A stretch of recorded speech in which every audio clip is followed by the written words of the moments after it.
Once upon a time, there was a man who had 2 wives. One day, his first wife became ill. She called her 2 children and said to them, "My dear children, soon I will die. Now kiss me and say goodbye."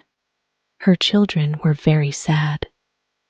"Mother," they said, "our father's second wife hates us. If she doesn't give us food, what shall we do?" "Don't worry," their mother said. "When you're hungry, go into the forest. You'll find someone to feed you there." The mother died, and the 2 boys cried for many days. Then they went to their father's second wife.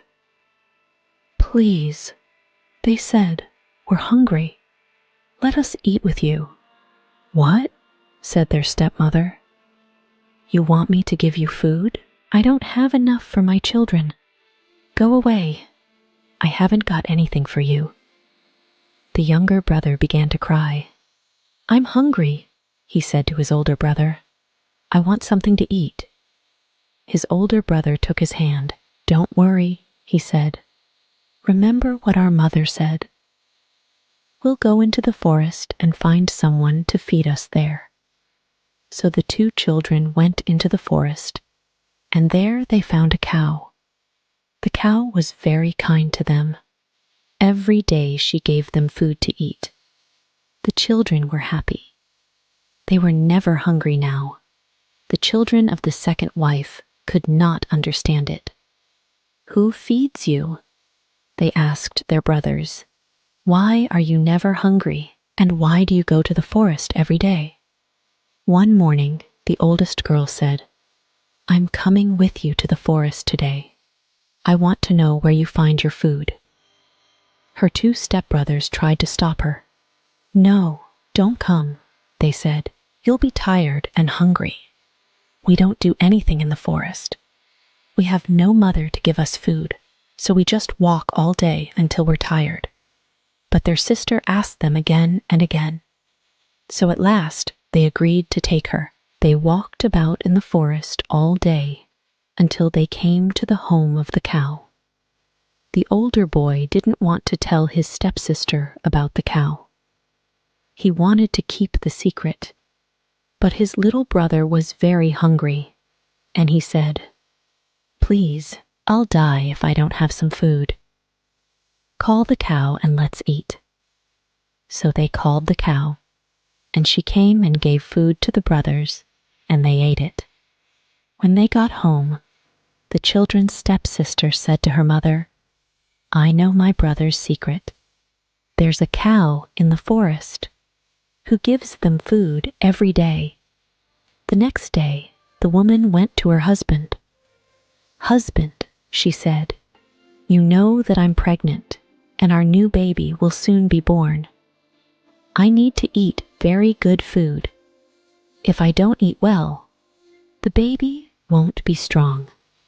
Bring me the cow from the forest." "What cow?" her husband said. "I don't have a cow." His wife became angry. "I know your secret," she said. "I want the cow that feeds your children." So her husband brought the cow from the forest and gave it to his wife.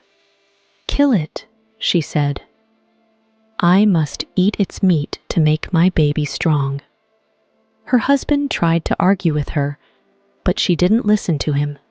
At last he agreed to kill the cow. He picked up his knife and cut the cow's throat, but the cow refused to die. Then his wife said, "If the cow doesn't die, I will kill your 2 children."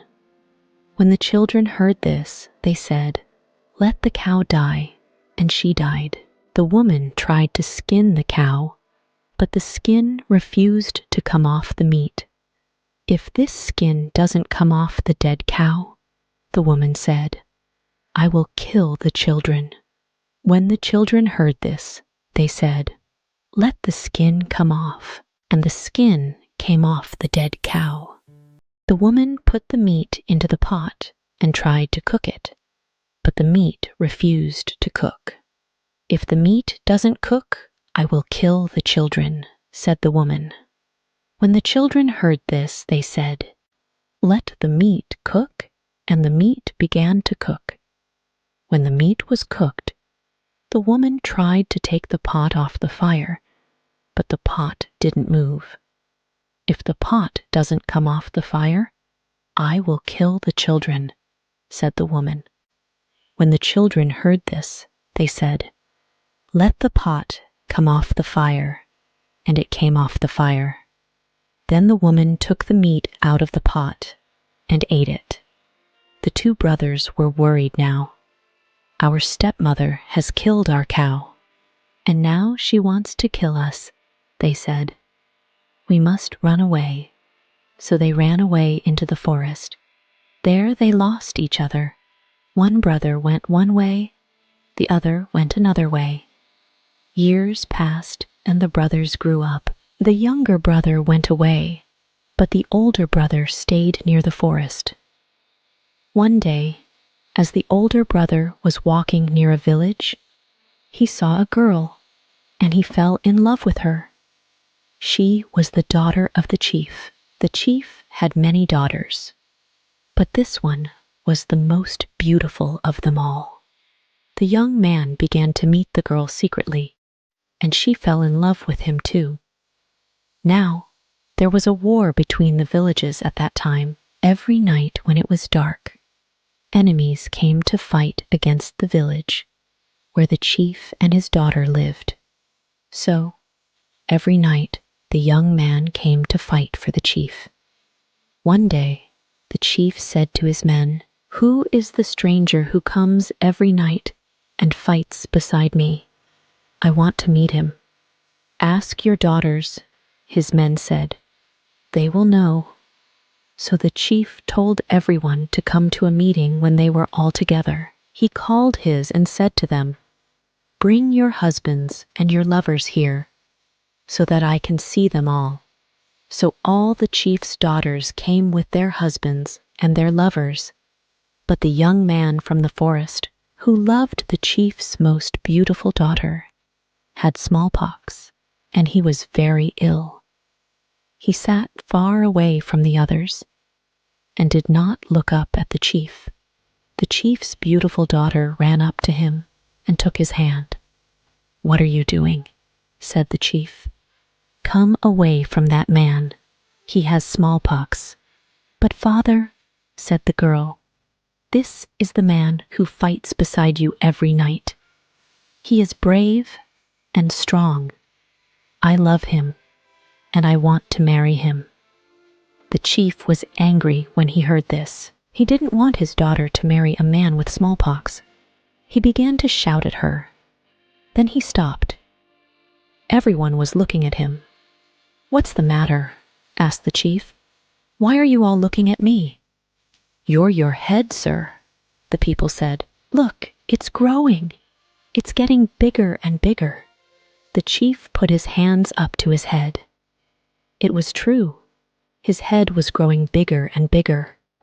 "Please, father," his daughter said, "please let me marry this man. If you don't let me marry him, your head will grow and grow. If you do, it will become the right size again." Everyone said, "Yes, sir. Let her marry the young man. Do what she says." So the chief agreed to the marriage. At once his head stopped growing and became the right size again. Then the young man and the chief's daughter were married, and they lived happily ever after.